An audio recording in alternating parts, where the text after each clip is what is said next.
তো বন্ধুরা, আজকের আমি অনেক দিন পর একটি মাছের রেসিপি নিয়ে এসেছি। আজকের আমি বানাবো বরিশালি মাছ পাতা। প্রথমে আমি একটি বলনি নিয়েছি, এর মধ্যে 4 পিস চেলা মাছ আছে।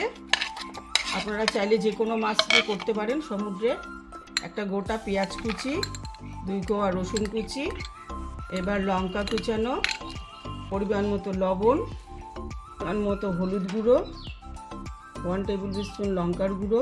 এখানে আমি 1 বাটি আলু কুচানো নিয়েছি, আপনারা চাইলে নাও নিতে পারেন। এবার কাঁচা সর্ষের তেল দিয়ে খুব ভালো করে এটা মাখিয়ে নিতে হবে।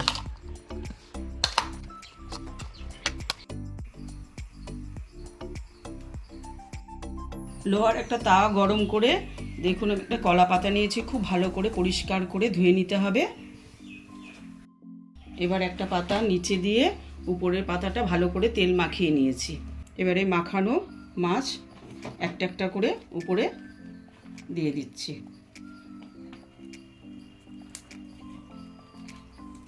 আলুগুলো সাইড করে দিচ্ছি। এইভাবে 10 মিনিট রেখে দিতে হবে ঢাকা দিয়ে।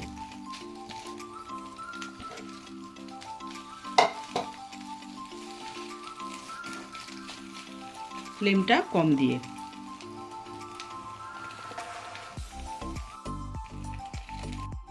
10 মিনিট হয়ে গেছে, এবার আমি এটাকে উল্টে দেব।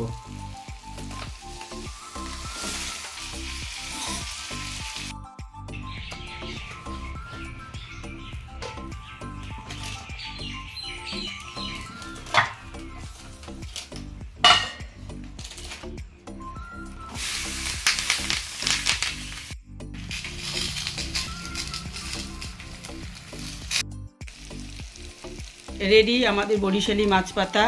আপনারা বাড়িতে অবশ্যই ট্রাই করবেন, আর ভালো লাগলে অবশ্যই কমেন্টস করে জানাবেন, সাথে লাইক শেয়ার করবেন, আর অবশ্যই সাবস্ক্রাইব করবেন নতুন নতুন রেসিপি দেখার জন্য। অনেক ধন্যবাদ।